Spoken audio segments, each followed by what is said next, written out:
Colorado, February 1887.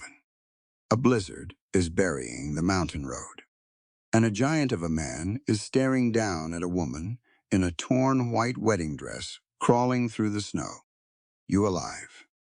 She looks up. His face is all hard angles and frozen beard. Expression unreadable. Not warm. Not threatening. Just waiting. "I'm deciding," she says. He almost smiles. Then he crouches down and holds out one enormous hand. No questions. No judgment. Doesn't ask about the dress. Doesn't ask why she's alone in a whiteout at midnight. She looks at that hand and chooses to trust a complete stranger over the man waiting for her at the end of that road. This is the story of a runaway bride, a broken lawman, and the storm that forced two outcasts to find something neither of them was looking for. Stay with me. It starts right now. The wind hit first. It came screaming down from the peaks like something alive and furious. And it didn't care about the white dress or the frozen fingers gripping the carriage door. It didn't care about any of it. Clara Hayes jumped anyway. She hit the ground hard, her knees slamming into the packed snow. The impact stole the breath right out of her lungs. For a second, she just knelt there in the road, dress soaked through, the cold already biting into her skin like teeth. Behind her, the carriage had already rounded the bend. The driver hadn't noticed, or maybe he had, and simply didn't care. She suspected the latter. She got up. That was the only thing she knew how to do. The blizzard was worsening by the minute. The Colorado mountains didn't give warnings. They simply swallowed you whole, and she could already feel that happening. The world going white at the edges. The road disappearing beneath the drifts. She pulled the thin bridal veil over her face, as if that would do anything against a wind like this. It didn't. She walked. She thought about Judson Cross as she walked. She thought about the way his eyes had moved over her at the signing, the way he'd looked at the marriage contract before he'd looked at her face. She thought about what his lawyer had whispered to her aunt back in Cork. Words like arrangement and obligation and secured future. She thought about the bruise she'd seen on the wrist of one of his housemates, purple and shaped exactly like a man's grip. She had made her decision somewhere between the church and the mountain pass. The cold was getting serious now. That vague, generalized discomfort had sharpened into something specific and frightening. Her feet were going numb. She couldn't feel her fingers anymore. The snow was up past her ankles, and the dress kept catching and pulling, slowing her down like something was trying to drag her back. She tripped on a buried rock and went down again. This time, getting up was harder. She lay there for a moment and looked up at the sky. It was all gray and white and howling. The kind of sky that made you understand very clearly how small you were. She was alone in the mountains of Colorado in a wedding dress in February. The man she had fled was rich and powerful and cruel. The town she'd come from was 3 hours behind her, and she had no money, no coat, no horse, and no plan past get out of that carriage. She laughed. It came out a little broken and a little wild, but it was real. She had spent 22 years being told what to do and where to go and who to be, and she had finally done something entirely her own, even if it killed her. Especially if it killed her. She started crawling. She didn't know how long she crawled before she heard the footsteps, heavy, rhythmic, crunching through the snow, with the kind of weight that didn't belong to anything she wanted to meet in a blizzard. She stopped moving and held very still, which is what every instinct in her body screamed at her to do. The footsteps stopped too. Then a voice, low, rough, stripped down to its bare minimum. "You alive?" She looked up. The man standing over her was the largest human being she had ever seen. He was built like the mountain itself, broad across the shoulders, tall enough that the wind seemed to bend around him rather than push him. He wore a heavy fur-lined coat and a hat pulled low, and his face, what she could see of it, was all hard angles and a dark beard with frost caught in it. He had a rifle slung across his back. He was looking down at her with an expression she couldn't read. Not warm, not cold, just waiting. "I'm deciding," she said, Something shifted in his jaw. Not quite a smile. Close enough. He crouched down, so he wasn't looming quite so high above her, and he held out one enormous gloved hand. "Storm's picking up," he said. "Cabin's a quarter-mile. You can figure out the rest of your answer there." She looked at his hand for a long moment. She thought about every reason to refuse. About the rifle on his back, and the fact that she didn't know his name, and the stories her mother used to tell about trusting strangers. Thought about the cold and the dark, and the fact that she genuinely could not feel her feet anymore. She took his hand. He pulled her up like she weighed nothing. She probably did, compared to whatever this man was used to lifting. He looked her over once, quick and assessing, the way a person checks for damage rather than the way they look for anything else. Then he turned and started walking, shortening his enormous stride so she could keep pace. He didn't ask her name. He didn't ask about the dress. She was grateful for both. The cabin appeared out of the white, like it had been carved directly from the mountain it sat against. Low, solid, built to last through exactly this kind of punishment. He pushed the door open and the warmth hit her like a wall. She stumbled across the threshold and just stood there dripping melted snow onto the wooden floor. He moved past her to the fireplace, knelt down and started building the fire back up with the ease of long habit. Said nothing. She watched him. "Who are you?" she finally asked. He didn't look up from the fire. "Silas Vance." He added another log. "Sit down before you fall down." She sat. The fire grew. The wind screamed outside the walls. And Clara Hayes, runaway bride, sat wrapped in a blanket that smelled like pine smoke and mountain air, watching a stranger sleep on the frozen dirt floor so she could have his bed. She didn't sleep for a long time, but for the first time in months, she wasn't afraid. The morning came gray and brutal. Clara woke to the sound of wind still hammering the cabin walls and the smell of something cooking. For one disorienting second, she didn't know where she was. Then she remembered all of it: the carriage, the snow, the enormous stranger who had given her his bed without being asked, and slept on the dirt floor without complaint. She sat up slowly. Her feet were wrapped in clean bandaging. She didn't remember that happening. She looked across the room. Silas Vance was already awake. He was sitting at the rough-hewn table near the window, cleaning his rifle with the slow, methodical focus of a man who had done it 10,000 times before. He didn't look up when she stirred. A tin pot was hanging over the fire. Whatever was in it smelled like salt pork and dried beans, and her stomach turned over with hunger, so sharp it was almost painful. She hadn't eaten since the morning of her wedding day. "There's a bowl on the table," he said, still not looking up. She swung her legs over the side of the bed and tested her feet against the floor.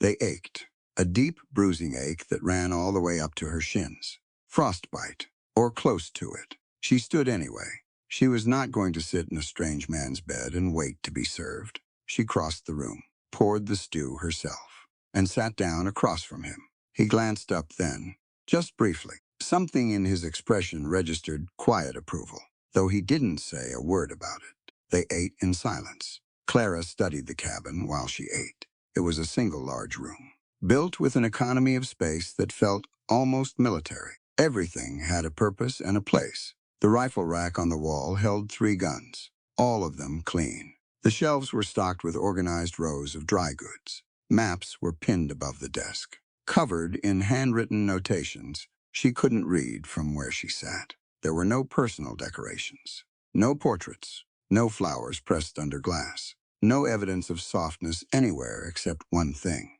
a single worn paperback book on the windowsill with a cracked spine, pages thick from being read too many times. She wanted to ask what it was. She didn't. "You're going to tell me," she said instead, "that I need to go back." Silas set down his spoon. He looked at her directly for the first time since she'd woken up. His eyes were dark brown, steady and completely unreadable. "I wasn't going to tell you anything. Everyone tells me things." She kept her voice flat. "You will too, eventually. You'll tell me that Judson Cross is a powerful man, that it's safer to go back, that whatever arrangement my family made was legal and binding, and there's nothing to be done about it." She paused. "Or You'll tell me you're going to collect the bounty he's certainly already posted. Silas picked his spoon back up. I don't collect bounties, he said. You're a lawman. Was. She waited for more. He didn't offer any. She had the strong impression that Silas Vance measured his words the way a man measures water in a desert. Carefully, and only spending what was absolutely necessary. I'm his legal property, she said. She watched his face when she said it. The contract is filed. He has the right, under Colorado territorial law, to demand my return. Anyone who shelters me is obstructing that claim. They can hang for it. She wasn't trying to threaten him. She was telling him the truth of her situation, plainly, because she thought he deserved to understand the full weight of what he had walked into by pulling her out of that snow. Silas didn't respond immediately. He finished his stew. He set the bowl aside. He picked up the rifle cloth and went back to cleaning the barrel, slow and deliberate. And for a long moment, the only sound in the cabin was the wind outside and the soft scrape of cloth on metal. Then he stopped. He set the rifle down on the table between them. He looked at her, and when he spoke, his voice was low and even. The kind of voice that didn't need to be raised to fill a room. A human being isn't a piece of paper to be bought and sold, he said. You belong to yourself. She stared at him. She had heard a lot of things said about her circumstances. She'd heard practical and necessary, and you should be grateful. She had heard her own father call it a fair trade. She had never once, in 22 years, heard anyone say that out loud, like it was simply and obviously true. She looked down at her bowl. Her jaw was tight. She was absolutely not going to cry in front of this man. How do you know my name? She asked. You were talking in your sleep. He picked the rifle back up. You said it a few times. And some other things. What other things? Nothing, I'll repeat. She nodded slowly. She appreciated that more than she could say. The day passed in a strange, suspended quiet. The blizzard showed no sign of breaking. Silas moved through the cabin with a careful, deliberate awareness of space, always keeping distance between them, always angling his body to seem smaller than he was. She noticed it. She doubted he knew she noticed it. He was 6'5" at minimum and built like a man who had spent his whole life doing hard physical work. And yet he moved around her like a man who understood exactly how frightening his own size could be to someone with reason to be frightened. By mid-afternoon, she needed her feet rewrapped. The bandaging had shifted. He came and crouched in front of her and looked up at her first. Can I? He asked. Just those two words. No assumption. Just a question. Yes, she said. He unwound the old bandaging and examined her feet with impersonal, clinical care. The skin was red and raw in patches, but the color was returning. He applied a salve from a small tin that smelled like pine resin and wrapped them again, tightly and efficiently. His hands, for all their size, were surprisingly careful. You've done this before, she said. Combat. Men come in with worse. You fought in the war. Yes, she waited. Again, nothing more came. She was starting to understand that with Silas Vance. Silence wasn't rudeness. It was just the way he was built. Thank you, she said, for the feet and the floor. He glanced up. The floor was fine. It was frozen dirt.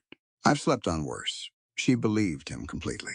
That evening, the wind shifted, and the temperature inside the cabin dropped another 10 degrees despite the fire. Silas added more wood. He gave her his second blanket without comment. She started to object, and he was already across the room, settling back onto his bedroll on the floor, and the conversation was clearly over. She lay in the dark and listened to the storm. She thought about Judson Cross. She thought about the moment she'd understood, really understood, what the rest of her life would look like inside his house. It hadn't been one big dramatic revelation. It had been a series of small things. The way his household staff moved around him, the way his lawyer had laughed when she'd asked what happened to the previous arrangements he'd made with other families, the way Cross himself had looked at her aunt's letter of consent, that slow, satisfied smile, like a man signing the deed to a piece of land. She'd started planning her exit somewhere around the third fitting for the wedding dress. Across the room, Silas's breathing slowed and steadied into sleep. Clara stared at the ceiling. A human being isn't a piece of paper. She turned the words over in her mind, examining them from different angles. They were such a simple sentence, 6 words, and they had hit her harder than anything anyone had said to her in years. She thought, I am going to remember this man for the rest of my life. Then she closed her eyes. She slept deeply and without dreaming, for the first time in months. By the second day, the storm had built into something almost architectural, a solid white wall in every direction. The world outside the cabin had simply ceased to exist. Silas showed her where he kept the extra firewood stacked inside the back room and explained the rationing of it matter-of-factly, not as a man explaining something to someone helpless, but as a man bringing his temporary partner up to speed on the operational situation. She paid close attention. Close attention. It was the thing that had kept her sane through everything. How long can we last here? She asked. Months, he said, if we're careful. And if Cross's men come looking. He looked out the window at the white nothing beyond it. Nobody's moving in this, he said. Storm like this, even Cross's hired men have to wait it out. But when it breaks, he agreed. We'll need a plan. She nodded. She liked that he said we. She suspected he hadn't meant to say it. She was sure he had noticed the moment it came out. He hadn't taken it back. That evening, she found the book on the windowsill. She picked it up carefully. The spine read The Count of Monte Cristo. She looked at Silas. He was by the fire, sharpening a knife. It's the only one I have, he said without looking up. You're welcome to it. She opened the battered cover. On the first page, in handwriting that was not Silas's big, spare print, someone had written, For the boy who reads when no one's watching. Don't stop. She closed it gently. She set it back on the windowsill, exactly where she had found it. Some things were private. She understood that better than most. Tell me what we're going to do, she said. She sat down across from him. When the storm breaks, tell me honestly. He set the knife down. He folded his hands on the table. He looked at her for a long moment, and she had the feeling he was deciding something. I'll take you to Durango, he said. There's a woman there, runs a boarding house. She doesn't ask questions, and she doesn't answer them. You can figure out what comes next from there. And Cross. Cross is my problem. No, she said, very calmly. He is absolutely not just your problem. Silas looked at her. She looked back at him. Neither of them moved. You saved my life, she said. I am grateful for that. I mean that with everything I have. But I did not leave that carriage to find another man to fight my battles for me. I left because I was finished living in the middle of other people's plans. She paused. Whatever comes next. I'm in it. The fire crackled. Silas picked the knife back up. He went back to sharpening it. But something about his posture had changed. Subtle but real. A slight relaxation around his shoulders. Like a man who had just learned something about the person sitting across from him. All right, he said. Just that. Just all right. Clara pulled her blanket tighter around her shoulders and watched the fire and let out a long breath. Outside, the storm raged on. Inside the cabin, the temperature was bearable. The stew was salty. The man across from her was scarred and quiet, and twice her size. And Clara Hayes had never in her life felt more like herself. She held on to that feeling like it was the one warm thing in a very cold world, because it was. By the 4th day, the rations were a problem. Silas had supplies for one man through a long winter. He was a big man with a big appetite, and he hadn't accounted for company. He didn't say this as a complaint or as a hint. He said it the way he said most things, flatly and as a statement of fact. While inventorying the shelves in the back room, Clara stood beside him and looked at the shelves, too. How much time do we have? She asked. 3 weeks comfortable. 5 if we're strict about it. And the storm could break tomorrow. Could be another 2 weeks. He looked out the small, frost-edged window. Mountains decide. She nodded. She was already doing arithmetic in her head. I can cook more efficiently than this, she said, studying the dried goods. In Cork, we fed 6 people on what most families here would call a side dish. I know how to stretch things. Then the kitchen's yours, he said immediately, without a trace of hesitation or wounded pride. She glanced at him. In her experience, men did not hand over their kitchens. without at least a moment of performance. Silas simply moved on, pulling down the remaining salt pork to count it. She filed that away.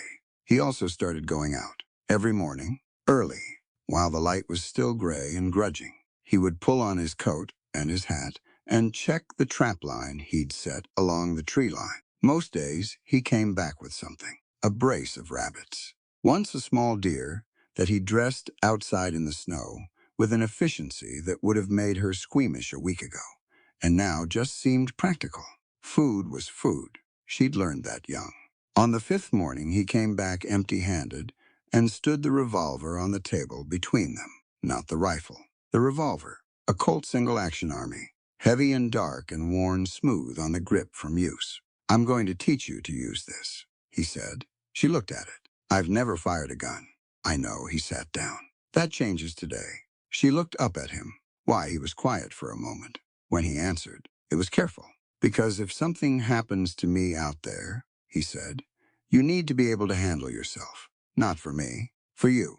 It was not a small thing, what he was saying. He wasn't handing her the gun so she'd feel better. He wasn't teaching her so she could feel dependent on him for the knowledge. He was giving her a tool and making sure she could use it, because he understood that her safety could not rely entirely on his continued presence, that her independence wasn't a gift he was offering. It was a right he was refusing to take from her. She picked up the revolver. It was heavier than it looked. He spent the morning teaching her to load it first, then to hold it. He corrected her grip twice, talking her through it without touching her hands, describing the adjustment in words until she found it herself. He had her dry fire until the motion felt natural. That afternoon, when the wind died down to something manageable, he took her outside to the short stretch of flat ground behind the cabin and had her fire at a row of pine cones he'd lined up on the fence rail. She missed the first 4, hit the 5th, missed the 6th and 7th, hit the 8th and 9th in a row. "Again," he said. She reloaded. He watched. She went through 2 more cylinders before they went back inside, her arm aching and her ears ringing and her fingers numb from the cold. But she had hit 9 out of 18 by the end of it. And the 9 she had hit cleanly. And Silas had said good twice, which she was beginning to understand was his equivalent of applause. That evening, she made rabbit stew with dried rosemary she found in the back of the spice shelf, and they ate it in the good silence that had become their usual kind of quiet. The fire was high. The storm had eased into a low moan rather than a howl, the cabin felt. Improbably, almost comfortable. She was the one who broke the silence. "My father sold me," she said. She didn't look at Silas when she said it. She looked at the fire, not figuratively, literally. Judson Cross was looking for a wife who had no family connections that mattered, and no legal recourse. "My father had debts he couldn't pay. Cross paid them." She paused. "The sum he paid for me was less than what a good horse costs here." The fire popped. Silas said nothing, but he was listening. She could feel it. "My aunt came to me the night before the carriage left," she continued. "She cried. She said she was sorry. She said she'd had no choice." Clara's voice was level. She had already done her crying about this, alone in the dark, weeks ago. "I told her that everyone always has a choice. They just don't always like the options." She looked up then. Silas was watching the fire too. His profile was sharp in the orange light. His jaw was set. He looked like a man containing something large. "I planned the escape for 3 weeks," she said. "I watched the carriage driver's habits. I mapped the route in my head. I timed the gaps between when Cross's men checked the road. I waited for the storm because the storm meant less visibility, which meant a better chance of making it far enough that they couldn't track me."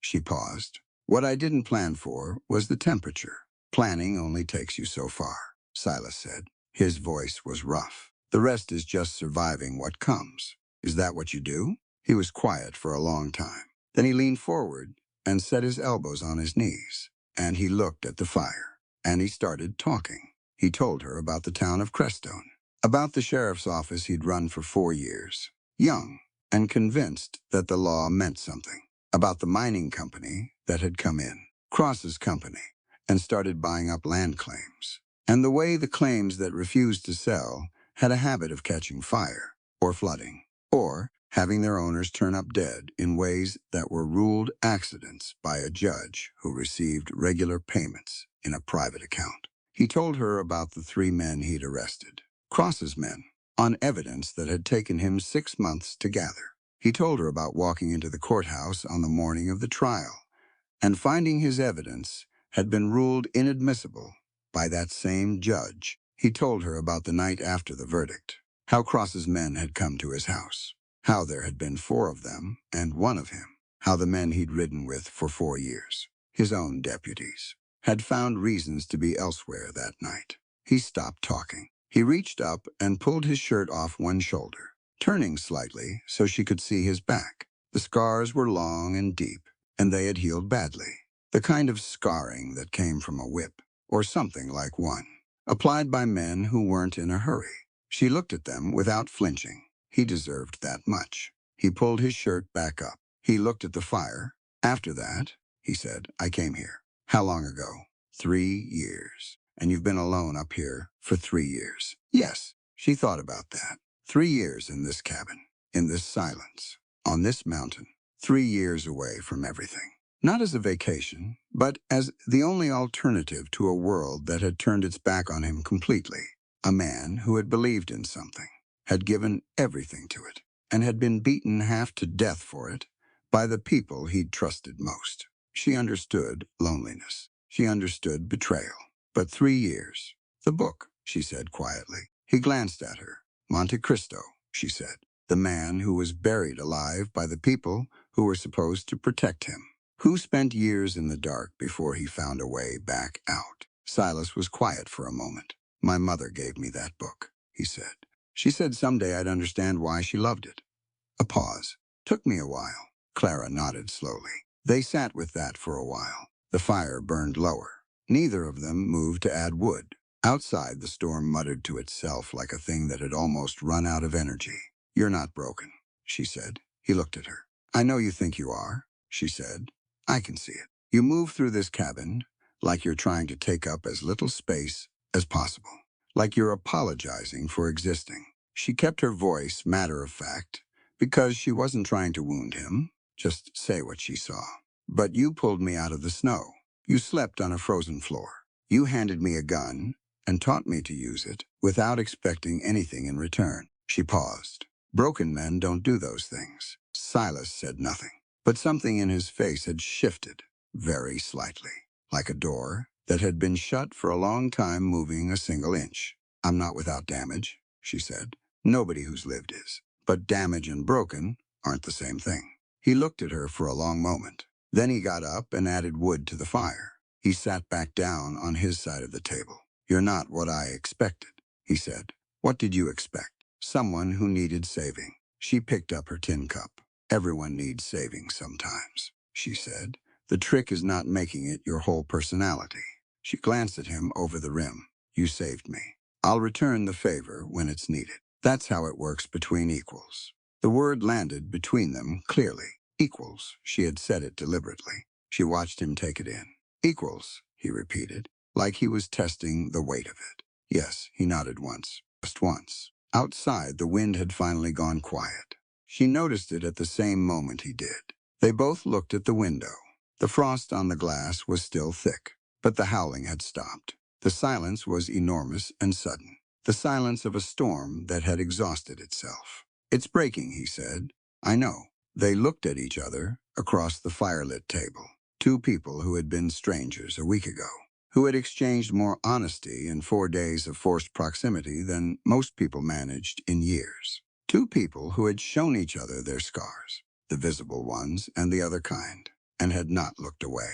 Clara was good at reading situations. It was the skill that had kept her alive, and it was more reliable than anything else she owned. And what she read right now, in this cabin, in this quiet, was something real. Real things were rare. She knew that. She was not going to pretend she didn't feel it, just because it was inconvenient. She picked up the revolver from the table. She checked the cylinder out of habit, the way he had taught her. She set it back down. Barrel pointed safely away. Silas watched her do all of this. Good habit, he said. You're a good teacher, she said. He looked away first. He picked up the rifle cloth. He went back to cleaning what was already clean. But she caught the edge of something on his face as he turned away. Something unguarded. Something that looked, just briefly, like a man remembering what warmth felt like after a very long winter. She said nothing about it. Some things didn't need to be named to be real. The morning the storm broke for good was quiet. Clara woke before dawn and knew immediately that something had changed. The constant pressure the wind had put on the cabin walls was gone. The silence was different from the silences. In the middle of the storm, those brief pauses between gusts. This was a full silence, a finished silence. She got up and went to the window. The world outside was white and clean and completely still. The sky above the tree line was the dark blue of early morning, the kind of blue that comes just before color returns. Stars were still visible at the edges. The snow had stopped. She stood at that window for a long time. She heard Silas get up. She heard the rustle of his bedroll, his boots on the floor, the scrape of the chair as he sat to pull them on. She didn't turn around. She was watching the sky lighten by degrees, watching the blue go pale and then faintly gold at the horizon. He came to stand beside her. She didn't look at him. He didn't say anything.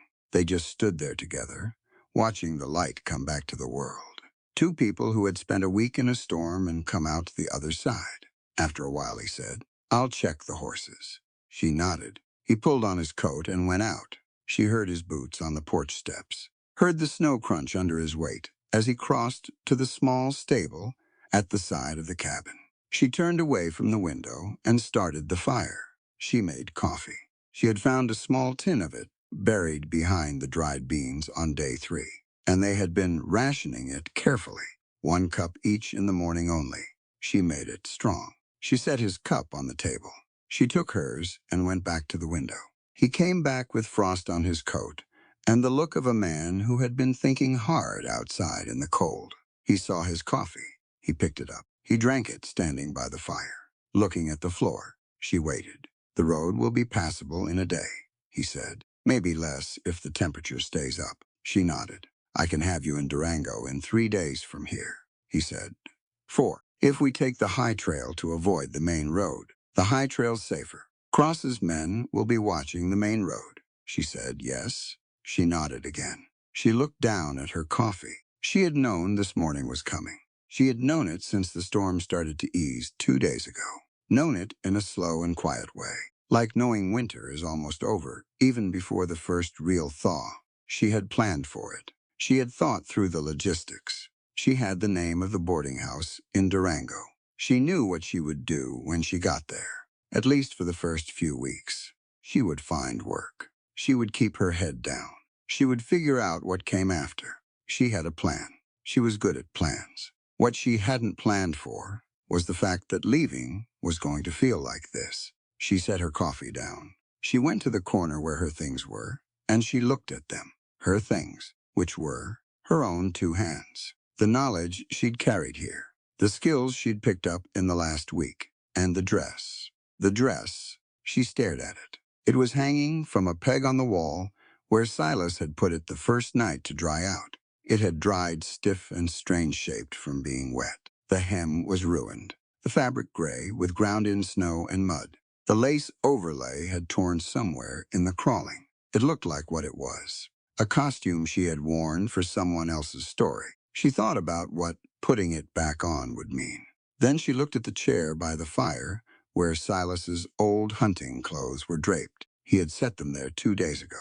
Said she could use them for warmth while they were inside. They were enormous on her. The trousers required a belt, cinched to the last notch, and rolled twice at the ankle. The shirt hung past her hips. None of it was flattering by any definition the women at Cross's dinner parties would recognize. She felt completely herself in them. She thought about Durango. She thought about the boarding house and keeping her head down and figuring out what came after. She thought about the kind of life she could build in a town where Cross had reach, which was most towns in Colorado, and how long before his people found her, and what her options would be then. She thought about the mountain. She thought about a week in this cabin, waking up every morning to honest work and honest silence, and the slow, growing sense that she was allowed to be exactly who she was. She thought about what Silas had said and what he hadn't said, and the way he moved around her like someone who was choosing to be careful, rather than being forced to be. She thought about shooting 9 out of 18 at targets in the snow and the way he'd said good like he meant it. She thought about him saddling that horse this morning in the cold without asking her anything, trying to solve her problem, trying to give her a way out, assuming she would take it, because it was sensible and safe, and the obvious, logical choice. She walked to the fireplace. She took the wedding dress down from its peg. She held it for a moment. This white thing, this paper that had tried to define her. She thought about her father and her aunt and the lawyer, and the sum that was less than the cost of a good horse. She thought about everything she was supposed to want, and everything she'd been told she was supposed to accept. She dropped it into the fire. The fabric caught immediately. It went fast, which was fitting. Things that were never real in the first place usually did. She watched it burn and felt something in her spine go straight. Then she went to Silas's room. She still thought of it as his, even though he'd slept on the floor all week, and she pulled on his hunting trousers and his spare flannel shirt and his thickest wool socks, rolling each oversized item until it stayed, and she walked back out to the main room. Silas had come back inside at some point. He was standing at the table, looking at the maps. He heard her come in and looked up. He saw the fire. He understood immediately what had been in it. He looked at her face. She met his eyes straight on. "I'm not going to Durango," she said. He was very still. "I thought about it," she said. "I thought about it seriously. And it's the sensible plan. I can see that. Go to Durango. Keep my head down. Start over somewhere small." She paused. "But Cross will look for me. Not because he loves me. Not because he wants me particularly. But because I'm an escaped asset, and men like him can't allow that. He'll find me in Durango. Maybe in a month. Maybe in 3. And when he does, I'll have nothing except whatever small life I've managed to scrape together. And I'll have done it alone. And I'll have to start over again somewhere else." She walked to the table. She stood on her side of it. "But up here," she said, "I have the mountain. I have the high trails and the trap lines, and a man who knows every inch of this terrain and has already proven that Cross's reach doesn't extend to the peaks." She put her hands flat on the table. "And I have the skills you've given me this week, which I won't have in Durango. And I have something I haven't had in 22 years. "What's that?" he said. His voice was very quiet. "Time," she said. "Time to think. Time to plan. Time to figure out how to end this. Not just how to run from it." Silas looked at her for a long time. She could see him working through it. She could almost watch the thoughts move behind his eyes. He was thinking about the risk to her. He was thinking about the risk to himself and what he was or wasn't able to offer. He was probably thinking about the 3 years alone on this mountain, and what it had cost him, and whether he was willing to let it cost someone else. She spoke before he could put any of that into words. "I'm not asking you to be responsible for me," she said. "I'm not asking you for anything you haven't already given freely.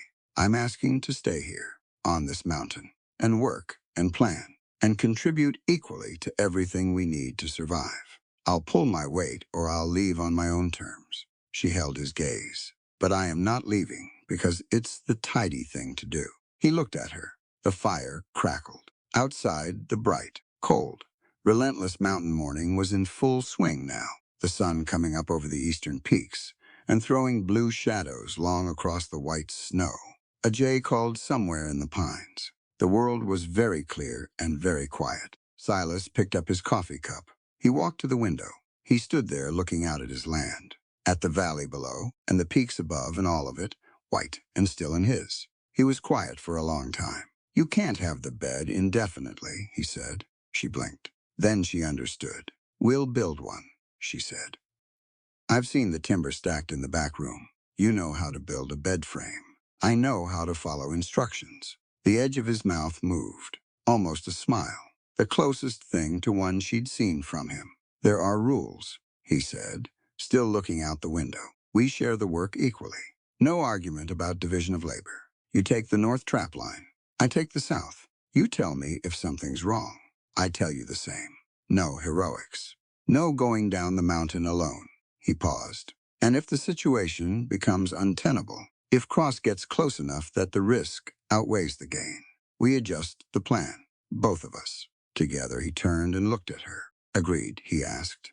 Agreed, she said. He nodded once, the way he always nodded, like a man filing a thing under settled. She picked up her coffee and turned back to the stove, because something needed to be done about breakfast, and there was no point in making the moment into more than it was. It was a practical agreement between two practical people who were choosing the harder and more honest option over the easier and safer one. That was what it was. But when she stood at the stove with her back to him, and she heard him pull his chair out and sit back down at the map table, she let herself smile. Just for a second. Just for herself. Because she knew the difference between surviving and living. And she had spent 22 years in the first category. She was done with that now. She was going to live on this mountain. She was going to learn its trails and its weather and its rhythms. She was going to plan something careful and devastating against the man who thought he'd bought her. And she was going to do it standing next to a man who had said "we" by accident, and then stood by it. Outside, the jay called again. Somewhere in the pines, melting snow slid off a branch and hit the ground with a soft thump. Spring was coming. Eventually, the way it always did up here. Slow and hard-won, and completely worth it. Clara stirred the pot and hummed something under her breath, low and Irish and old. A song her mother had sung in a kitchen a long time ago. Silas looked up from his maps. He said nothing, but he listened. The warning came from the horses. Clara was at the north trap line when it happened. She had learned to read the animals in the 3 weeks since the storm broke. The way they shifted their weight and pulled at their tethers meant weather. The way they went still and pointed their ears in one direction meant something else entirely. She heard them from 50 yards out. She stopped walking. She stood in the tree line and listened. The pines around her were dripping, the snow melting off the branches in a slow, steady percussion. The sky was pale blue and cold. Everything was ordinary except the horses. She turned and ran back to the cabin. Silas was already outside when she got there, standing on the porch with his rifle in his hands and his eyes on the lower trail. He had heard them too. How many, she asked, coming up beside him. 5 horses, he said. Be 6, moving slow. They're being careful. She looked down the trail. She couldn't see anything yet. Just the white slope and the dark line of the trees below and the empty sky. Cross's men, she said. Most likely. She went inside and came back out with the revolver. She checked the cylinder without thinking about it. Full. She snapped it shut. Silas glanced at her. Something moved in his eyes that wasn't quite approval and wasn't quite worry. It was something between the two. Get behind the woodpile, he said. Stay low. If it goes bad, you go out the back and up the north ridge. There's a line camp 2 miles up. I showed you the trail. I know the trail, she said. I'm not going to the line camp. Clara, Silas. She matched his tone exactly. Flat and certain. We talked about heroics. This goes both ways. He looked at her for one long second. Then the first rider appeared at the tree line below. He was a big man on a black horse, wearing a brown duster coat with a silver badge pinned to it that caught the morning light. Behind him came 4 more. They rode in a loose formation, hands visible, which meant they'd been told to look non-threatening. That meant Cross wanted her brought back alive, which meant Cross had made a calculation that she was worth more undamaged. The lead rider stopped his horse at the base of the slope and called up, Silas Vance. Not a question. Information. He already knew. I'm Ben Rourke. I ride for Judson Cross. We're here for the woman. Silas said nothing. Rourke let the silence sit for a moment. We don't want trouble, he called. Mr. Cross is prepared to be generous. He understands there was a misunderstanding. There was no misunderstanding, Silas said. His voice carried down the slope clean and flat. The woman chose to leave. She's not your property. Ride back down. Rourke smiled. Even from the distance, Clara could see it. The smile of a man who had been told this would happen and had prepared for it. He reached into his coat and pulled out a folded document. Legal writ, he called out. Signed by Judge Harlan Goss of R.A. County.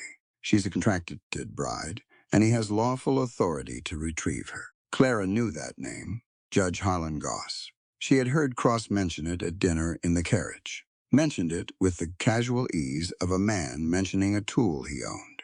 The same corrupt judge Silas had told her about. She looked at Silas. He was looking at the document in Rourke's hand. His jaw had gone tight. That judge is crooked, Silas said. That writ isn't worth the paper it's written on. That's for a court to decide, Rourke said pleasantly. In the meantime, he gave a short signal with his left hand.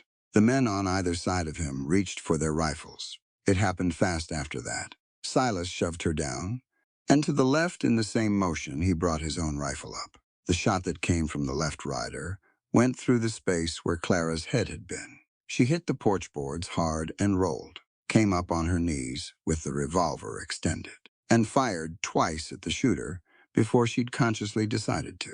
She hit him in the shoulder. He dropped his rifle. Return fire came from the right. Silas took it on his left side. She heard the impact before she heard him grunt, and she saw him stagger back against the cabin wall.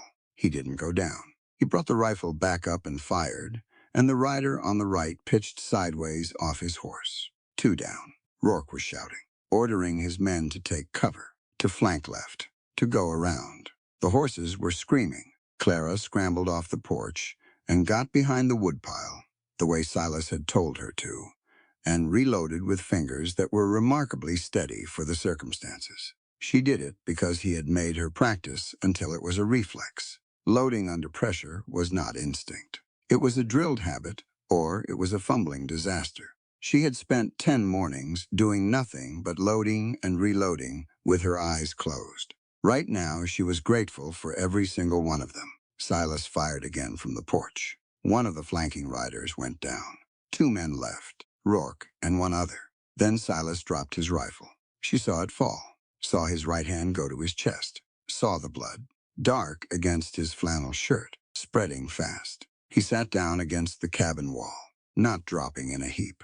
Controlled. He was still controlled. His face had gone gray, and his hand was pressed flat against the wound, and when he looked across the yard at her, she understood from his expression that this was bad. She looked at the remaining 2 riders. They were regrouping at the tree line. They had seen Silas go down. They were discussing something. Rourke was looking up at the cabin with the expression of a man recalculating. Clara stood up. She stepped out from behind the woodpile. She held the revolver out to her side, barrel down, clearly visible. Then she bent down and placed it in the snow at her feet. She stepped away from it. Mr. Rourke, she called down the slope. Her voice came out steady. She had made a decision, and the decision had clarified everything. Panic was a luxury. She could not afford it. I'm coming down. Rourke looked at her. She straightened her shoulders. She pulled up everything she had ever learned from watching Cross's World. The way the wealthy held their spines. The way they spoke, like every word, was a minor imposition they were graciously choosing to make. She put it on like a coat. I apologize for the chaos, she called down, and her voice had gone cool and clipped and absolutely aristocratic. Mr. Vance kept me here by force. I had no means to escape before now. She looked at Silas. He was watching her. His face was unreadable.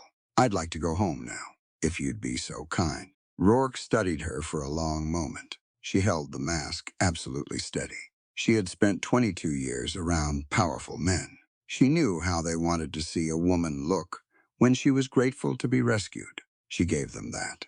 She gave them every bit of it. Rourke rode up the slope. He stopped in front of her and looked her over with the flat eyes of a man assessing cargo. She let him. He looked over her shoulder at Silas, who was still sitting against the wall, still pressing his hand to the wound, still watching. He didn't hurt you, Rourke asked. I was frightened, she said. I was kept here against my will. She dropped her eyes. She made her voice thin and tired. I just want to go home. Rourke nodded slowly. She turned back to Silas then. And this was the moment she had been dreading. Not the performance, not the writing down, but this. She walked to the porch steps. She looked at him. His eyes were on her face, and they were very dark and very steady, and she could see the pain in them behind the steadiness. And she could not tell him what she needed him to understand, because Rourke was watching. So she did the only thing she could. She let her eyes flick down to his left hand, his gun hand, the hand not pressed against the wound. She let her gaze drop to the snow, very deliberately. Then she looked back up at him. Just for a second. One beat, his eyes moved. Understanding crossed his face. It was there, and then it was gone. He shifted slightly. She walked to the horse Rourke was holding for her. She mounted it. She arranged the oversized hunting clothes around herself with a dignity she didn't feel. She reached into her pocket and pulled out the handkerchief she'd carried since the first day. White cotton, now gray with mountain grime, and on one corner, dark with blood, his blood, from when she'd pressed it to his side during the brief gap in the shooting. She turned slightly as she settled in the saddle. Her hand opened. The handkerchief dropped. It fell into the churned snow at the base of the porch steps and lay there, small and visible and absolutely deliberate. A promise. She did not look at Silas again. She faced forward. She rode down the slope beside Rourke, and behind her she could hear the sounds of the remaining men collecting their wounded, the creak of leather and the stamp of horses. And below and underneath all of it, she could hear Silas's breathing, ragged, struggling. But there, she held her spine straight. She rode down the mountain, and she did not let herself think about what she was leaving behind, because if she thought about it, she would turn the horse around, and turning the horse around would kill him. She would come back. She had left the evidence of it in the snow. Below her, the valley opened up, and the road stretched east toward Cross's holdings, and she rode toward it with the expression of a woman who had been retrieved, and the mind of a woman who was already planning how to come back. Behind her, in the snow outside the cabin, a blood-stained handkerchief waited in the cold. When the sound of hoofbeats finally faded into the distance, and the mountain went quiet again, Silas Vance looked at the small white square in the snow for a long time. Then he pressed both hands against the wound in his chest, and breathed, and held on. Cross's mansion sat at the edge of his mining operation, like a statement, which was exactly what it was. Clara understood that the moment she saw it.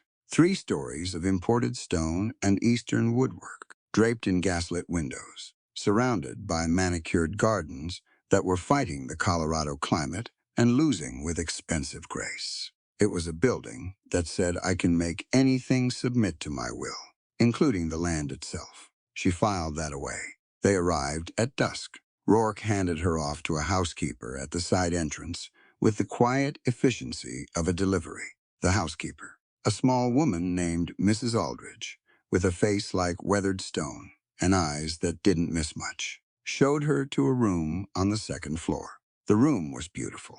Cream wallpaper with small blue flowers, a 4-poster bed with imported linen, a vanity with a mirror that was better quality than anything Clara had ever looked into, a fireplace that was already lit, warm and orange and completely artificial in its comfort, a very well-appointed prison. Clara sat on the edge of the bed and took inventory. 1 door, locked from outside. She had heard the key turn.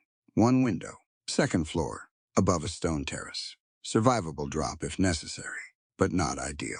The vanity, the wardrobe, which she checked immediately, and found stocked with dresses that were all her approximate size, meaning Cross had planned this carefully and well in advance.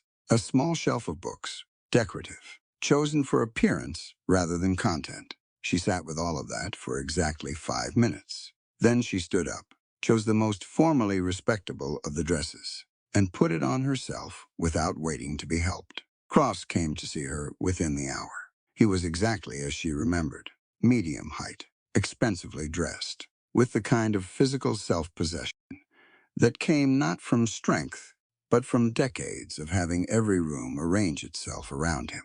He had pale eyes and a smile that he wore like jewelry, something selected for occasions. He looked at her for a moment in the doorway. Clara, he said. You're safe, Mr. Cross. She met his eyes. She had decided on the ride down the mountain that she had exactly one viable strategy inside this house, and it required something very specific from her. It required her to be the woman he had purchased while being absolutely nothing of the sort. I owe you an apology. He blinked. She pressed forward. She kept her tone measured, slightly ashamed, the tone of a proud woman swallowing a difficult thing. I behaved poorly. I was frightened, and I made a foolish decision, and I endangered myself. She paused. I'm grateful your men found me. Cross studied her. He was not a stupid man. She knew that. He hadn't built what he'd built by being stupid. He was looking for the seam in what she was saying. She gave him nothing to find. After a moment, he smiled. The jewelry smile. You've had a difficult experience, he said. Rest tonight. We'll discuss everything in the morning. He paused at the door. Dinner is at 8 tomorrow. I have investors arriving. I'd appreciate your presence. Of course, she said. He left. The key turned again. Clara sat back down on the bed and stared at the ceiling and thought very hard and very fast. She had 3 things she needed to accomplish before she could get out of this house. She needed to find Cross's private records. She needed allies inside the mansion. And she needed to move freely enough to do both. None of those things were possible while she was locked in this room and performing the role of chastened bride-to-be. The dinner in 2 days was an opening. She would need to be ready for it. Mrs. Aldridge came with breakfast in the morning. Clara thanked her, asked where the wardrobe press was kept, and managed to spend 17 minutes learning which 3 rooms on the second floor Mrs. Aldridge was responsible for. Who else was in charge of what? Where Cross kept his correspondence, and whether the kitchen staff were happy in their positions. She did all of this by asking nothing directly. She asked about the fabric care instructions for one of the dresses, about whether the fireplace smoke backed up in cold weather, about whether the cook preferred morning or afternoon deliveries. Mrs. Aldridge answered every question. People almost always did, when you asked about ordinary things in an ordinary voice. Most people moved through their days waiting to be seen by someone. Clara had learned that young. She asked questions, and she listened, and what she heard in the gaps between Mrs. Aldridge's answers was this. The staff was not happy. The staff was frightened. The staff had watched 3 previous housekeepers leave in circumstances that were described as voluntary, and were clearly not. Clara filed all of it away. The dress she chose for the dinner was deep green, the most serious color in the wardrobe, and she wore it with her spine at absolute attention. She had spent 20 years attending her father's business dinners and watching how wealth moved in rooms, who deferred to whom, which alliances were comfortable, and which were performative, where the fault lines were. Cross's dinner table had fault lines everywhere. There were 6 investors, mining men, mostly with the thick hands and expensive watches of people who had made their money from the earth and were now trying to forget how dirty that process was. There was a land speculator from Denver named Hartwell, who laughed too quickly.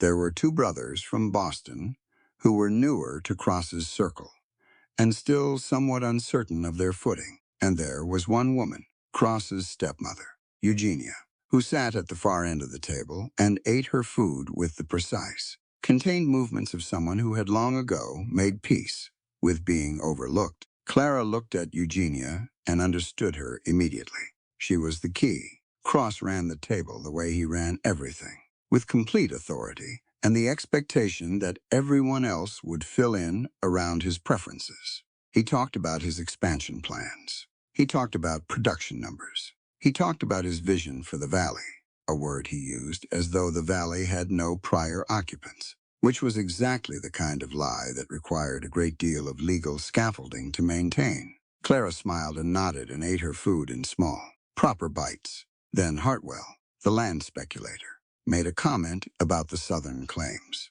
He said the transfers had been very smooth. He said this with a particular satisfaction, the satisfaction of a man who had been part of something and was proud of it. Cross smiled and redirected the conversation, just slightly, just enough. Clara caught it. She filed it away. After dinner, when the men moved to the smoking room, Eugenia remained at the table. By choice, Clara noted. She could have gone with the men. She stayed. Clara stayed too. They sat in companionable silence for a moment. Then Clara said, very quietly, the Southern claims. Eugenia looked at her. He redirected the conversation. Clara said, when Hartwell mentioned them, Eugenia was quiet for a long time. She picked up her wine glass. She set it down without drinking. Judson is a man of many arrangements, she said. Her voice was neutral in the way that required significant effort to maintain. He keeps his business separate from his social engagements, as most men do, Clara agreed pleasantly, though in my experience, what they keep separate is often what's most interesting. She smiled. I don't mean anything by that. I'm just curious by nature. Eugenia looked at her for a long time. You're not what I expected, she said. Clara smiled. What did you expect? An Irish girl from a poor family who was glad to have the security. Eugenia paused. Judson likes that. Women who are glad.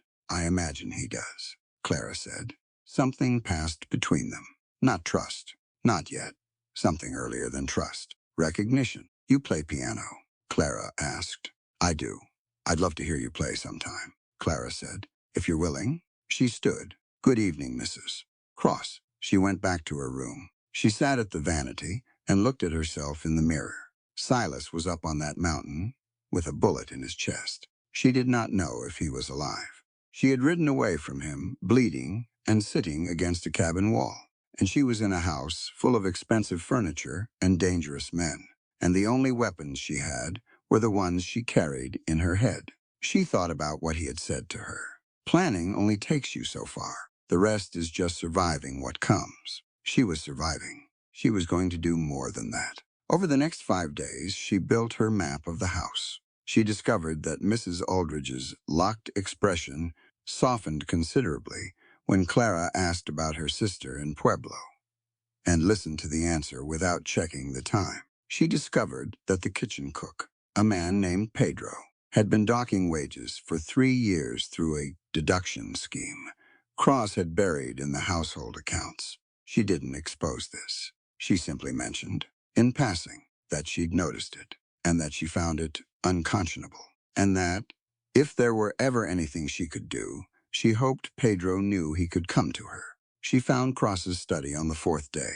She hadn't broken in. She'd simply learned, through careful attention, that he left it unlocked on Wednesday mornings, while he met with his mine foreman in the east parlor.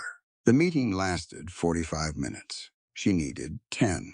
She went in at 7 minutes past 9. The desk was neat and organized. The desk of a man who was meticulous about the appearance of order. The correspondence files were in the left-hand drawer. She went through them quickly and methodically, reading with the speed she'd developed as a girl in her father's office, where she'd learned more about business by reading what she wasn't supposed to than by anything she'd been taught directly.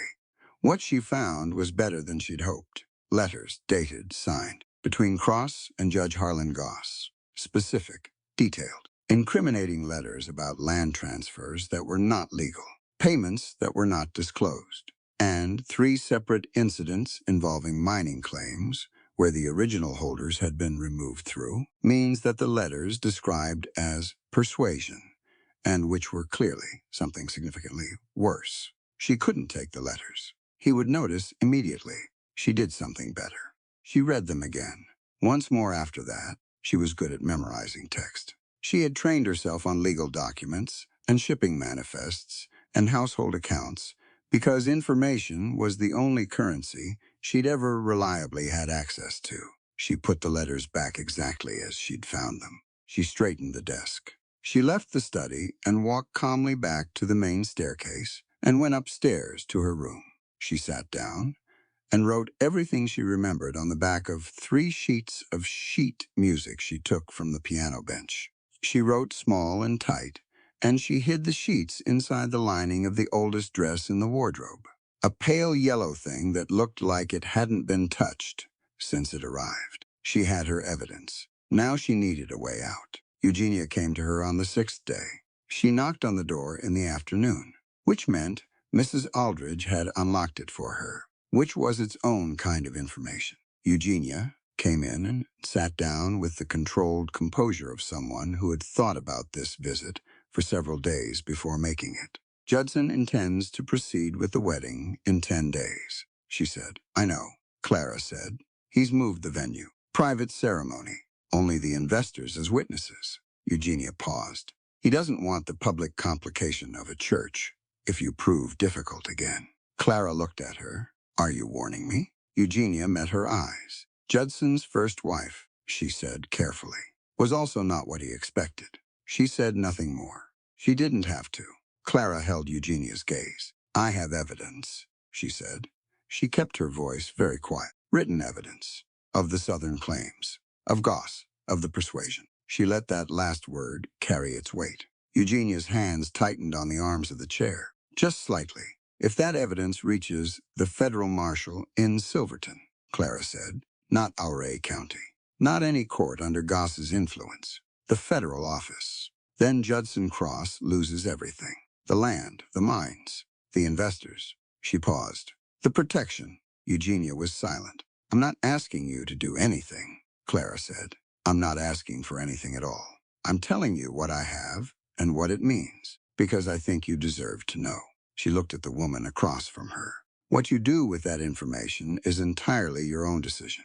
Eugenia stood up. She smoothed her dress. She walked to the door. She stopped with her hand on the frame. There is a delivery entrance on the north side of the house, she said. She was looking at the hallway. The gate latch sticks on the left side. You have to lift it while you pull. She paused. Pedro receives his produce deliveries on Wednesday mornings. The delivery wagon goes back to town empty. She left. Clara sat very still. Then she pulled out her sheet music and added 3 more lines of notes to the bottom of the 3rd page. 10 days. She had 10 days. And a gate latch that stuck on the left side, and a delivery wagon on Wednesday mornings, and a cook named Pedro, who knew she'd noticed something. No one else had bothered to notice. She thought about Silas. She let herself think about him fully, for the first time since the mountain. She thought about whether he was alive. She thought about what he would say if he could see her right now, sitting in a gilded room in a tight dress, with 3 sheets of sheet music hidden in a dress lining. She thought he'd probably nod once. The way he did when something was filed under settled, she thought. Hold on, I'm coming. She did not let herself consider the alternative. She picked up the pen and kept writing. The miners found him by the smell of the blood, 2 of them, coming up the south trail with a pack mule loaded with provisions for the high camp. They heard the horses first, still agitated in the stable.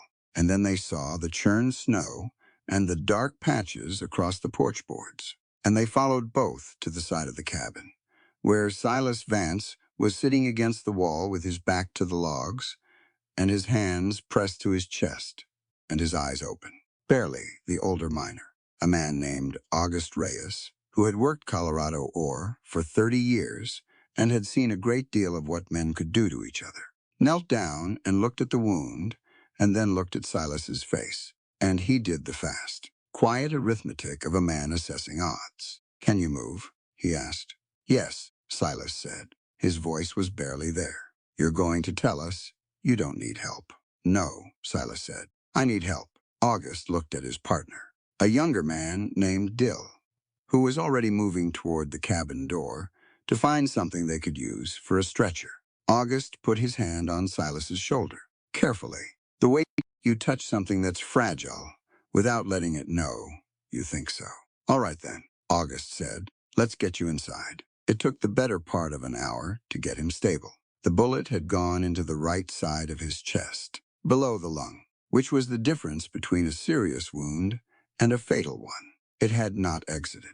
Dill had to go in after it, with instruments from Sis's medical kit, which was well stocked in the way of a man who had known he might need to treat himself. And Silas held on to the table edge and didn't make a sound while Dill worked, which was the most frightening part of the whole process, according to Dill's later account. They settled him into the bed. They built the fire up high and kept it there. They gave him water and the contents of a brown bottle from the medical kit. and they took shifts watching him through the night. He came back to himself fully 3 days later. He woke up on the third morning, and the first thing he did was look at the window. Clear sky. Then he looked at the floor beside the bed, checking for something that wasn't there. And whatever he was looking for, or not finding in its absence, made his face do something complicated that neither August nor Dill mentioned. "How long?" he said. "3 days," August said. He handed him water. "You had a fever yesterday. It broke last night." Silas drank. He looked at the ceiling. "There were men here, we know. We saw the signs." August sat down. He was a compact, serious man, with a gray-streaked beard and the direct manner of someone who had long ago stopped bothering with unnecessary social furniture. "We've been following Cross's operations for 2 years. We know what his men look like." Silas looked at him. "Who are you?" he said. "We're the men whose claims he stole," August said simply. "About 40 of us now, scattered across the high camps between here and Silverton." He paused. "We've been waiting for a way to fight back that doesn't end with all of us dead in a ditch." Silas was quiet for a moment. He was thinking. She could always tell when he was thinking by the particular stillness that came over him, though she was not there to see it. He looked at the window again, at the space where the handkerchief would have been before the snow had covered it. "There's a woman," he said. "We know about the woman," August said. "Rourke's men aren't quiet. Word travels up here." He paused. "Is she the kind of person who can handle herself?" Silas thought about 9 shots out of 18 in the snow. He thought about the way she'd loaded and reloaded the revolver with frozen fingers during the firefight without dropping a single round. He thought about what he'd watched her do on that porch, the pivot she'd made in the span of about 4 seconds, the performance she'd pulled off, while looking at him with eyes that were telling him an entirely different story than her mouth was. "Yes," he said, "she is." August nodded. "Then, our job is to make sure you're ready to go get her." The recovery was not dignified. Silas Vance was not a man built for convalescence. He was built for movement and work, and the expenditure of large amounts of physical energy. And lying in a bed being watched by 2 miners was, by his own assessment, delivered on the 4th day, in a voice that was still somewhat thin, but carried its usual certainty, the worst thing that had happened to him in recent memory. August told him that getting shot in the chest was technically worse. Silas told him to mind his own business. August made him eat and sleep, and not get up until the wound had closed properly. And in this, he was absolutely inflexible, which was what Silas needed, even while he resented every moment of it. On the 6th, Silas got up and walked to the window and back and sat down and did not fall over, which was the first unambiguous piece of good news since the whole thing started. On the 8th day, he walked outside. He stood on the porch and breathed the cold air and looked down the slope. The snow was marked with tracks from August and Dill's comings and goings. The bloodstains on the porch boards had been scrubbed but not completely removed. He stood there for a while and let the mountains settle him the way it always had. He thought about what he'd watched Clara do. He had understood. The moment she looked at his hand and then at the snow, exactly what she was doing and why. She had chosen his life over her escape. She had executed a performance under pressure that had fooled a man like Rourke, which was not a small thing. She had left him a signal in the snow, and he had found it beneath the surface drift 3 days later, after he could walk, and he had held it in his hands for a long time. He was not going to ride down that mountain in a blaze of fury and get himself killed trying to pull her out. He was going to think. He had been, in his life before the mountain. A lawman, a good one, before the good it could do was taken away from him. He knew how systems worked. He knew what evidence could accomplish in the right hands, at the right level.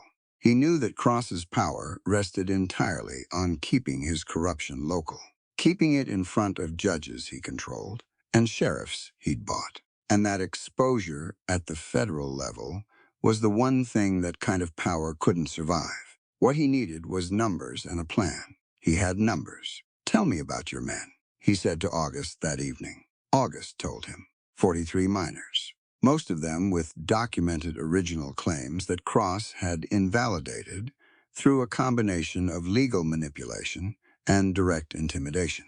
12 of them had witnessed events they could testify to if a federal proceeding ever materialized. 3 of them had been present for specific incidents of what was legally arson and murder, dressed up in Cross's paperwork as accidents. Has anyone tried to take this to the federal marshal's office? Silas asked. Twice, August said. First time, the man who went ended up in Ari County Jail on a vagrancy charge for 6 weeks. Second time, the complaint was transferred to Judge Goss. He paused. After that, most of the men figured going through legal channels was the same as walking into a bear trap. It is, Silas said, unless you go high enough up the chain that Goss can't reach it. He leaned forward. There's a federal marshal in Silverton, name of Briggs. I worked with him 12 years ago. He is not in Cross's pocket because Cross tried to buy him once, and Briggs threw him out of his office. He paused. He's also been trying to build a case against Cross for 7 years and hitting walls at every turn. August was quiet for a moment. What changed?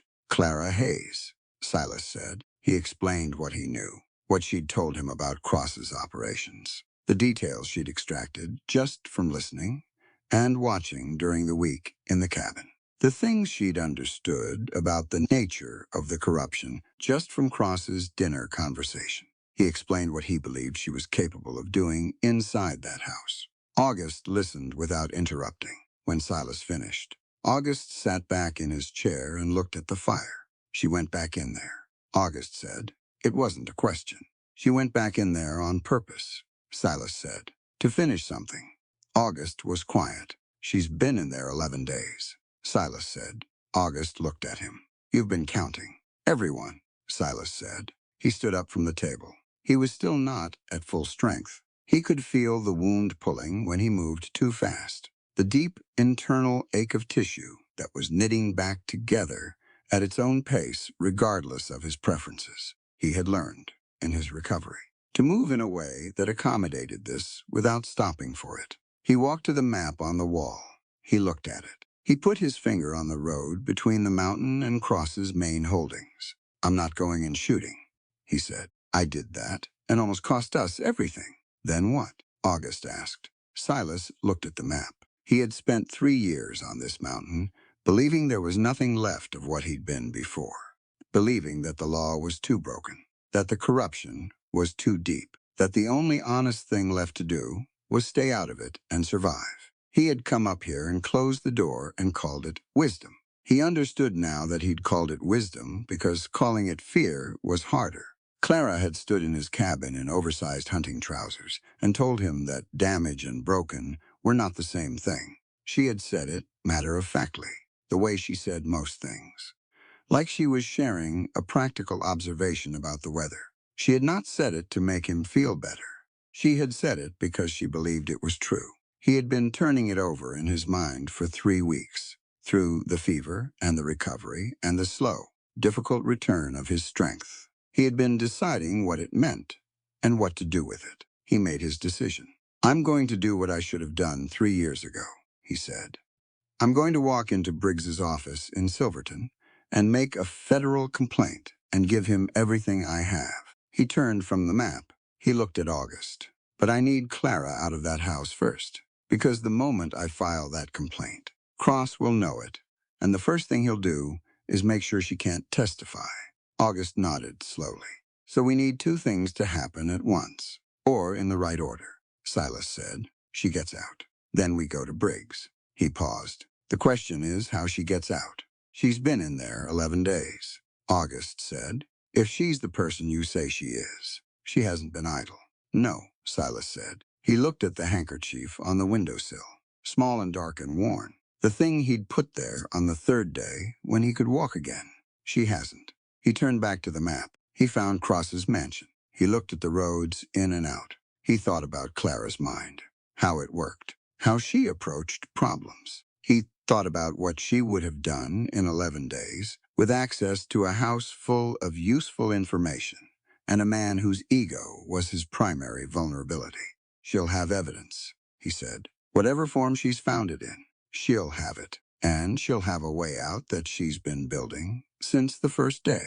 He traced the road with his finger. She'll need a destination, somewhere safe enough to hand off the evidence before Cross can intercept it.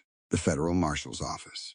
August said, the federal marshal's office. Silas agreed. He looked up. I need to get to Briggs before she moves. I need to know he's ready for us when we come in. He paused. And I need 20 of your men on the road between here and Cross's holdings before the end of the week. August studied him. 2 years we've been waiting, he said slowly. 43 men. Most of them lost everything. He leaned forward. You're telling me we can end this. I'm telling you we have a real chance, Silas said, which is more than we had 2 weeks ago. August sat with that for a moment. Then he nodded. Just once. Just like Clara. Silas thought. The thought landed with more weight than he expected. He turned back to the map and started tracing the road again, working out the distances, the timing, the variables. He did it methodically and thoroughly, and without the anger that had been the dominant thing in him for 3 years when he thought about Judson Cross. The anger had burned out somewhere during the fever. What was left in its place was something quieter and much more dangerous. Intention. He had work to do. He would do it. And then he was going to go get Clara Hayes out of that house. He had 11 days of counting to account for. He was not going to let it become 12. The moon was 3/4 full and going pale at the edges when Silas came over the north wall. He had watched the mansion for 2 nights from the tree line before he moved. He knew the guard rotation. He knew which window stayed lit latest. He knew that the delivery gate on the north side had a latch that stuck, because he had found that out from August, who had found it out from a produce vendor in town who made Wednesday deliveries and had mentioned it once in passing as the kind of small, forgettable complaint that men make about other men's poorly maintained gates. He went over the wall at the spot where the oak tree grew closest to the stone, and he dropped into the shadow on the other side and went still and listened. Nothing moved. He crossed the courtyard low and fast and found the servant's entrance unlocked, which told him someone inside had been expecting him, or at least had decided not to lock it tonight. He filed that away and went in. The kitchen was dark and empty. He moved through it and into the back hallway, and that was when he heard the footsteps on the stairs above him, soft and quick and very deliberate. He pressed back into the wall.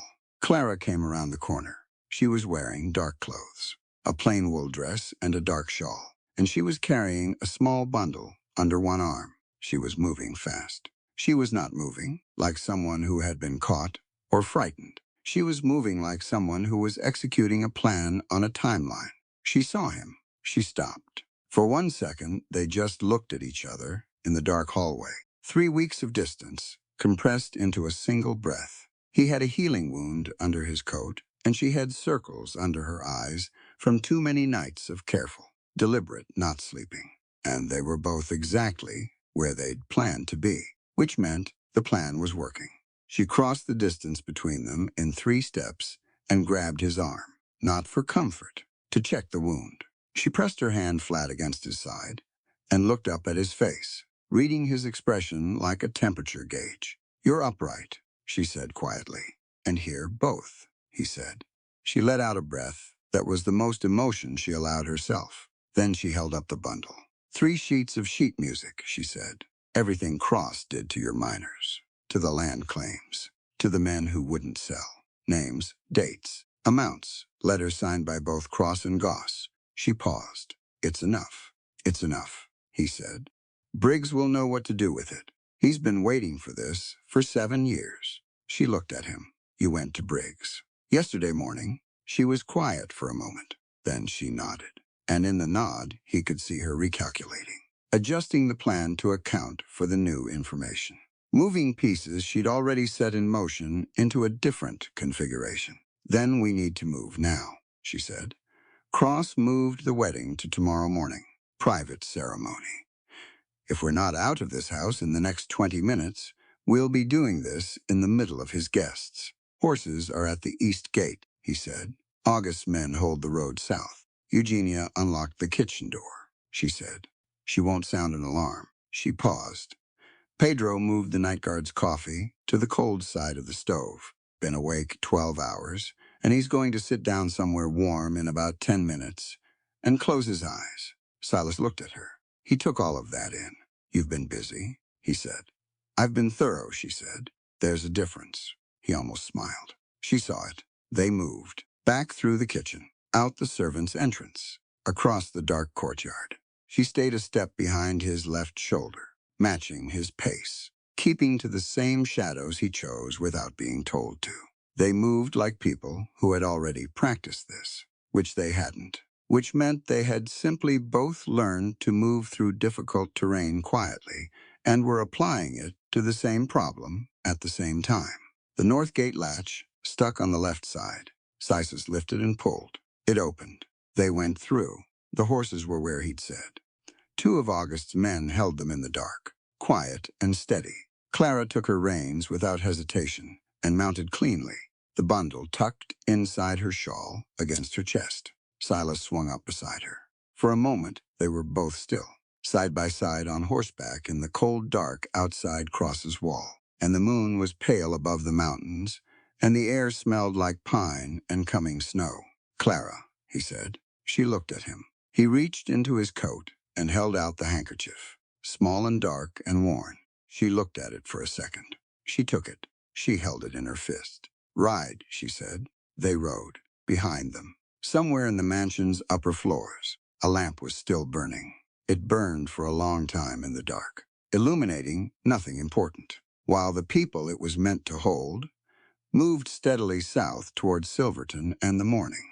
The federal marshal's office in Silverton was a single-story building on the main street with a weathered sign and a pot-bellied stove that was always too hot in winter and a desk covered in paper that Marshal Briggs never seemed to finish reading. They arrived at dawn. Briggs was already at his desk. He was a lean man in his 60s with a white mustache and the patient eyes of someone who had spent his career waiting for people to tell him the truth. When Silas walked in, he stood up. When Clara walked in behind him and set 3 sheets of sheet music on his desk, he sat back down and picked them up and started reading. He read for a long time.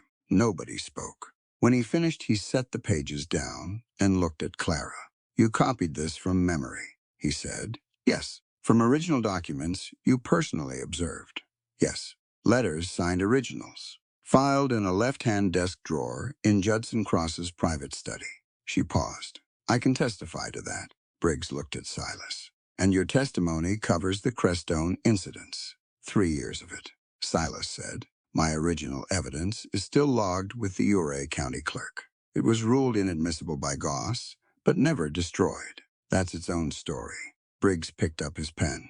He had just started writing when the sound reached them. Horses, a lot of them, moving fast down the main street. Clara went to the window. Cross had gotten there faster than she'd calculated, which meant someone in the house had raised the alarm earlier than Pedro's cold coffee should have allowed, which meant she had miscalculated something. And she was already running the error back through her mind when she counted the riders. 14 men, Cross at the front, white-faced and rigid on a gray horse, his expensive coat incongruous in the muddy morning street. He stopped in front of the marshal's office and looked at it for a moment. Then he called out, Vance, I know you're in there. Send the woman out and we'll call this a civil matter. Briggs looked up from his desk.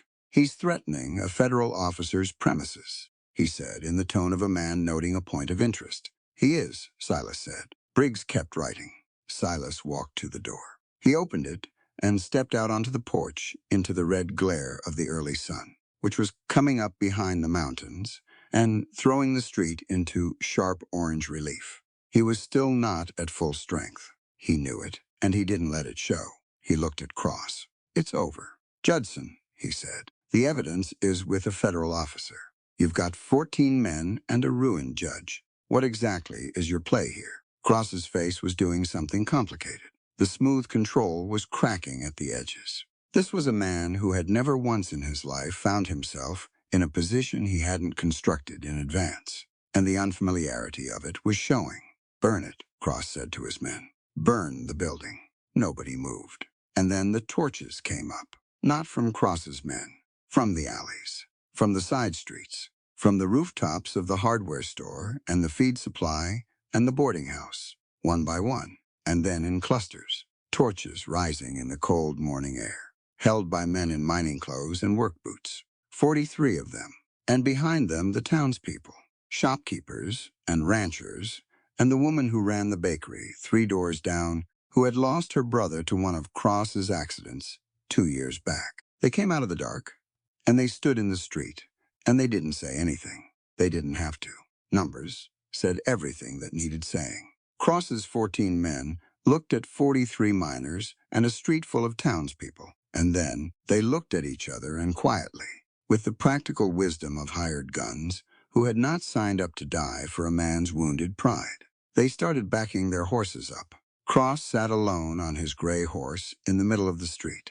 Clara stepped out onto the porch beside Silas. She stood there in the morning light with the handkerchief in her closed fist. And she looked at the man who had bought her for less than the price of a good horse, and thought she would stay bought. Cross looked back at her. The jewelry smile was completely gone. What was left underneath it was smaller and uglier and much more honest. Marshal Briggs came out of the office with a deputy behind him and a set of irons in his hand. Judson Cross, he said, by federal authority. The rest was paperwork. The legal proceedings took 11 weeks. Clara testified 3 times. She did it each time with the same measured clarity she'd used on everything else, giving her account in plain, specific language, naming names and dates and amounts without embellishment. The federal case absorbed the Ouray County records. Judge Goss was removed from the bench, pending his own investigation. And Cross's land holdings were frozen within the first month. Silas got his land back on a Tuesday. He was handed the deed by a clerk in Silverton who didn't know the full story and simply passed the document across the counter with the efficient disinterest of someone processing paperwork. Silas took it. He stood outside in the street and looked at it for a long time. The deed had his father's name on it first, and then his own, and then the legal notation of restoration. Clara was standing next to him. She read it over his arm. She didn't say anything. She just put her hand briefly on his and then stepped back. He folded the deed and put it in his coat. They rode home. The cabin looked different in spring. The snow had come off the lower slopes, and the ground was showing through, dark and wet and ready. The peaks above were still white, but the white had pulled back, retreating to the high places where it lived all year. The pine trees were releasing their caught snow in slow, dripping intervals. The horses were restless and happy in the stable. Silas had started on the addition before the legal business was finished. He'd gone up in the 3rd week to start cutting timber while the lawyers were doing what lawyers did, because he needed the work, and because the cabin needed the room, and because planning for a future was different from hoping for one, and he had decided to plan. The addition was framed. It needed walls and a roof and a floor, work that would take the summer to finish properly. The main cabin was the same as it had always been, except that the windowsill now held 2 books instead of 1. And there was a second cup on the shelf beside the first, and the extra blanket was folded at the foot of the bed, where it had stayed since Clara had stopped needing it on the chair. She stood in the doorway of the addition and looked at the framed space. She looked up through the open roof at the blue sky. "We'll need another window on the east side," she said, "for the morning light." "Already planned it," he said. She turned and looked at him. He was leaning against the frame with his arms crossed, watching her look at it, and his face was doing what his face did when he'd thought something through completely and landed somewhere he was settled about. She walked to the hearth. On the small table beside it was a folded document, the marriage contract. Cross's lawyers had included it in the materials returned to Clara during the proceedings, as was legally required. It had arrived in an envelope. She had put it on the table and looked at it for 3 days. She picked it up now. She held it over the fire. It caught at the corner, and she held it steady while it burned, feeding more of it in as the flame took hold, until the last of it was gone. She dropped the final ash-edged corner into the grate. She dusted her hands. Silas had come to stand beside her at some point. She hadn't heard him move. He was quiet like that, for a man his size. She had long since stopped being surprised by it. They went out to the porch. The valley below was extraordinary in the late afternoon light. The kind of light that only happened in Colorado, at altitude. Everything gold and precise and impossibly clear. The mountains held it without effort. The sky was the deep, saturated blue of high elevation in spring. They stood there side by side, looking at their valley. Clara reached over and took his hand. His scarred, enormous, careful hand. The one that had pulled her from the snow and handed her a gun and slept on a frozen floor so she could have a bed. She held it. He turned his hand over and held hers back. "The storm brought me here," she said. She wasn't looking at him. She was looking at the valley, the peaks, the sky, all of it. "But the freedom made me stay." He stood quietly beside her. Then he said, low and even, like a man stating a simple and obvious fact, "Good." She laughed. It came out warm and real. The same laugh that had come out broken and wild in the snow all those weeks ago. It was the same laugh. It just had more room in it now. The sun moved lower. The shadows stretched long across the white peaks. Below them, the valley held the light for as long as it could, the way beautiful things always do, before letting the dark come on easy. They stayed on the porch. Neither of them was in a hurry. They had the mountain. They had the morning. They had all the hard, good ordinary days ahead. The work and the silence and the honest weight of a life built from scratch by two people who had chosen it with open eyes. That was more than enough. That was everything. And that's the end of their story. Or maybe it's the beginning of the real one. I want to take a moment before we close out, because this story isn't just about a cowboy and a runaway bride in the snow. It never was. Think about where Clara started. Sold by her own father for less than the price of a good horse. Shipped across an ocean to become someone's legal property. No money, no allies, no plan beyond getting out of that carriage. Most people in that situation would have accepted it. Most people would have told themselves there was no other choice. Clara didn't accept it. Not because she was fearless. She was absolutely terrified, crawling through a blizzard in a wedding dress in February. But she moved anyway. And that's the thing nobody tells you about courage. It doesn't feel like strength when you're in it. It feels like crawling. It just means you keep moving even when you can't stand up. And then there's Silas, a man who did everything right. He believed in justice. He worked for it. He sacrificed for it. And the system chewed him up and left him with scars on his back and nothing else. He went up that mountain and called it wisdom. And for 3 years he survived. He was very good at surviving. But surviving and living are not the same thing, and deep down he knew it. What Clara gave him wasn't rescue. She didn't save him. What she gave him was a mirror. She looked at his damage, and she said plainly, out loud, without flinching, broken and damaged are not the same thing. And sometimes that's all it takes. One person who sees you clearly and refuses to confirm the worst thing you believe about yourself. That's what these two people gave each other. Not perfection.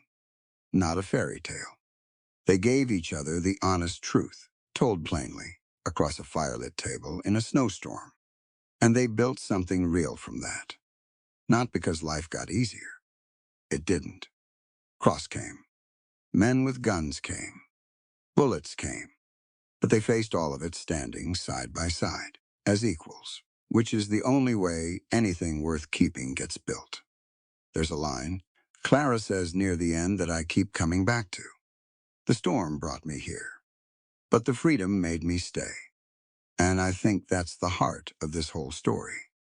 The storm, whatever storm drops you into a situation you didn't choose.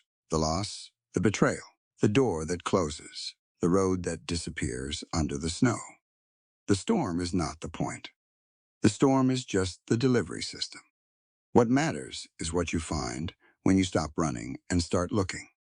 Clara found her own voice. Silas found his way back to himself. They found each other. None of that would have happened without the blizzard. So, if you're in a storm right now, and some of you are, I want you to hear this. You are not what was done to you. You are not the contract someone else signed. You are not the verdict that came back wrong, or the people who weren't there when they should have been. Damage is real. It leaves marks. But damage is not a destination. It's just weather. And weather passes. Clara Hayes burned her wedding dress in a fireplace on a Colorado mountain and put on a pair of oversized hunting trousers and decided that freedom was worth more than safety. Silas Vance walked back down from that mountain after 3 years of hiding and filed a federal complaint against the most powerful man in the county and stood on a porch in the red morning light and told him it was over. Neither of them waited until they were unafraid. Neither of them waited until they were certain. They just decided that the life on the other side of the fear was worth the crossing. That's the story. That's what I hope you take with you. If this one landed for you, share it with someone who needs it right now. And I'll see you in the next one. The story you are about to read is entirely fictional. While it may draw inspiration from universal human experiences, it does not depict real people or actual events. Any perceived parallels are coincidental and should not be interpreted as deliberate representations.